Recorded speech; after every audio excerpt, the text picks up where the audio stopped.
On va aborder cet exercice portant sur les encadrements divers et la notion de partie entière. Donc il s'agit pour un entier n non nul et un nombre réel x donné de démontrer l'égalité entre ces deux parties entières. On va avoir deux approches radicalement différentes pour cet exercice. Alors, comme première approche, on va déjà se fixer un nombre réel x et un entier naturel n, donc que je suppose différent de 0. Et je vais utiliser ce qu'on utilise souvent dans les exercices avec la partie entière, la décomposition de x en la somme de sa partie entière et de sa partie fractionnaire. Donc je vous rappelle que la partie fractionnaire est un nombre qui, par définition, est compris entre 0 inclus et 1 exclu. Et ce que je vais faire, c'est que je vais reconstituer le terme qui est dans cette partie entière en effectuant mes calculs avec cette décomposition. Donc on va déjà reconstituer le terme n fois x, qui est égal à n fois la partie entière de x, plus n fois la partie fractionnaire de x.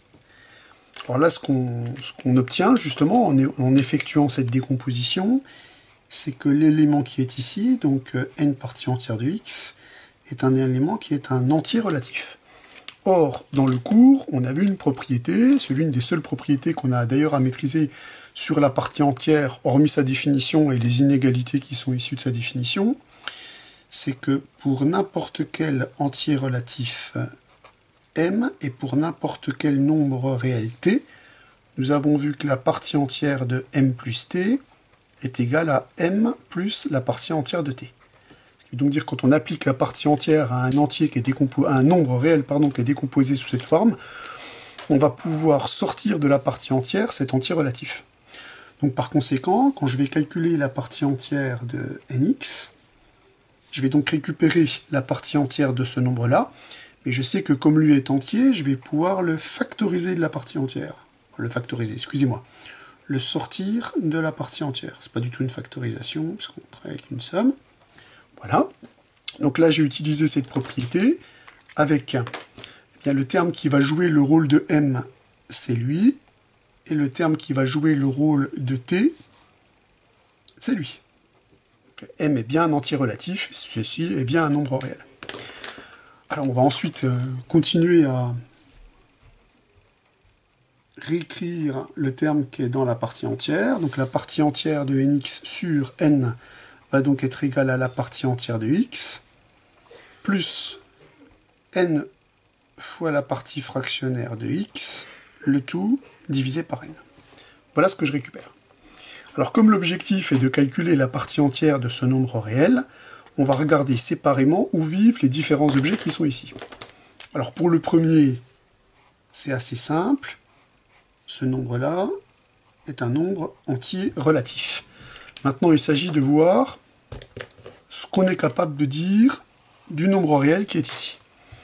Alors pour ce nombre réel, je vais partir de l'encadrement de la partie fractionnaire, qui par définition est positive et strictement plus petite que 1.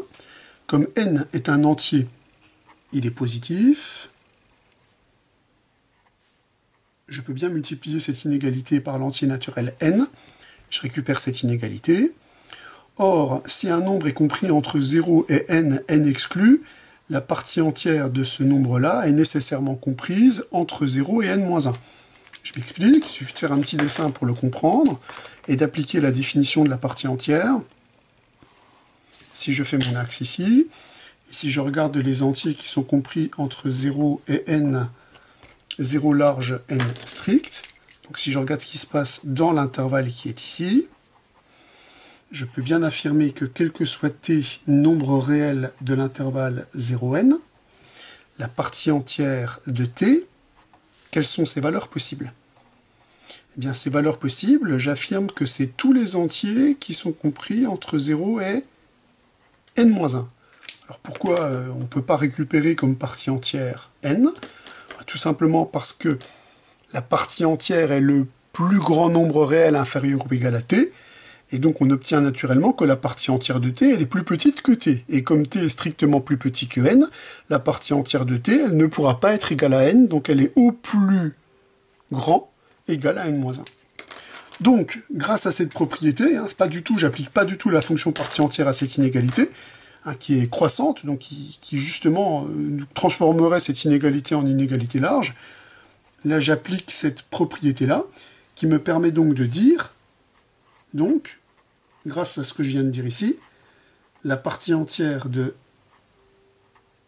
n fois la partie fractionnaire de x est un entier qui est compris entre 0 et n-1.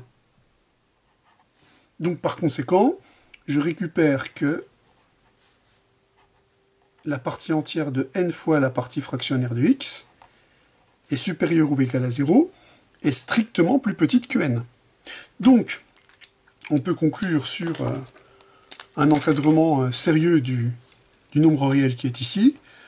On vient de démontrer que n fois la partie fractionnaire de x, le tout divisé par n, est donc supérieur ou égal à 0 et strictement plus petit que 1. Moralité, si vous regardez bien maintenant ce qu'on a démontré, on vient de démontrer que lui est un entier relatif et que lui est compris strictement, enfin, au sens large entre 0, au sens strict avec 1. Moralité, la partie entière de ce nombre-là, c'est la partie entière de x, et ce nombre compris entre 0 et 1 en est sa partie fractionnaire. Donc on peut bien conclure,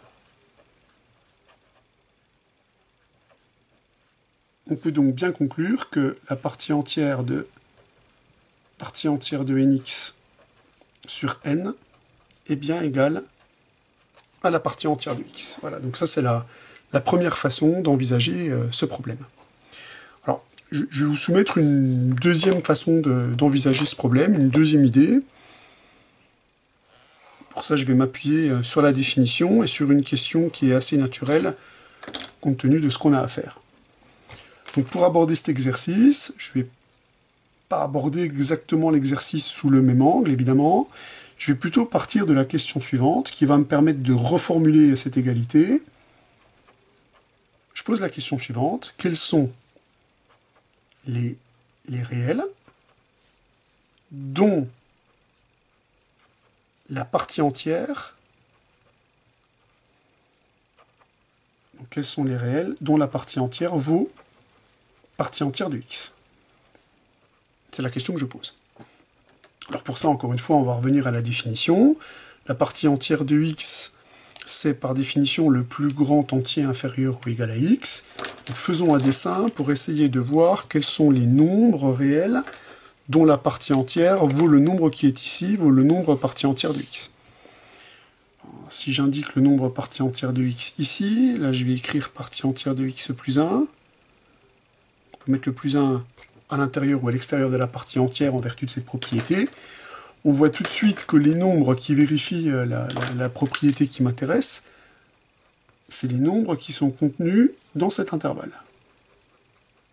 Donc moralité, pour avoir comme partie entière de x, il faut être contenu dans cet intervalle. Donc je vais formuler les choses comme ça. Je vais dire la partie entière de t est égale à la partie entière de x, à la condition nécessaire et suffisante que le nombre t appartienne à l'intervalle partie entière de x plus 1. Pour le premier exclu, pour le deuxième inclus, pardon, et pour le deuxième exclu. On peut écrire ça avec une inégalité si vous préférez.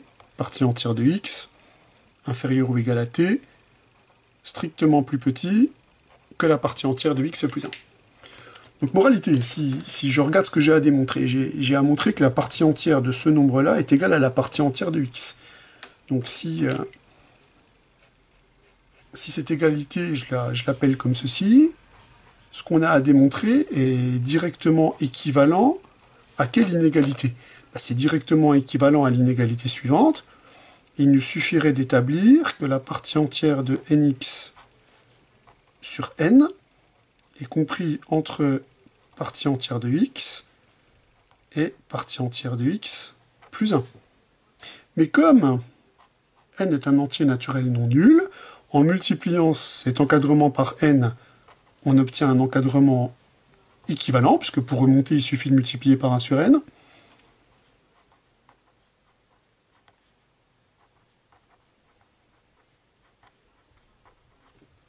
Voilà donc ce qu'on a à démontrer. Donc là, on vient de reformuler le problème. Démontrer cette égalité, c'est démontrer cet encadrement. Donc on va s'occuper de démontrer cet encadrement. Comme je vois que la partie entière de x est située dans le membre de gauche et dans le membre à l'extrême droite, on va donc partir de l'encadrement fondamental du cours, qui dit que x est évidemment supérieur ou égal à la partie entière de x, puisque par définition, la partie entière de x est le plus grand entier inférieur ou égal à x, et comme c'est le plus grand qui est inférieur ou égal à x, son successeur, lui, il est strictement plus grand que x. Donc on part de cette inégalité-là. Cette inégalité que l'on va multiplier par n, je vais dire que cette inégalité donne que n fois la partie entière de x est inférieure ou égale à nx est strictement plus petite que n partie entière de x plus n. Et là, on repose la question suivante. Si un nombre est compris entre ces deux entiers, que peut-on dire de sa partie entière? Donc là, je vais réutiliser le même genre d'argument qu'ici. D'ailleurs, je vais faire le même dessin pour pouvoir conclure. Donc je vais me donner un nombre t qui est contenu dans un intervalle donné. Donc je vais supposer que t est compris dans l'intervalle n partie entière de x, n partie entière de x plus n. Je suppose que t, il est quelque part dans cet intervalle-là. Et je m'interroge sur sa partie entière. Que se passe-t-il si t est dans cet intervalle-là? Excusez-moi, ici c'est les bornes exclues, attention. Eh bien, comme la partie entière est le plus grand entier inférieur ou égal à t, on peut donc affirmer que la partie entière de t vaut au plus petit n partie entière de x, et au plus grand, elle vaut le prédécesseur de ce terme-là. Pourquoi le prédécesseur? Puisque par définition, la partie entière d'un nombre réel est plus petite que ce nombre réel. Donc la partie entière de t sera plus petite que t, et t est strictement plus petit que cet entier. Donc la partie entière de t sera au plus grand cet entier moins 1. Moralité, la partie entière de nx sera comprise entre nx, au sens large, et au sens strict, n partie entière de x plus n. On a donc bien démontré que cette inégalité est réalisée. Or, comme cette inégalité est équivalente à cette égalité, on obtient le résultat par un autre biais.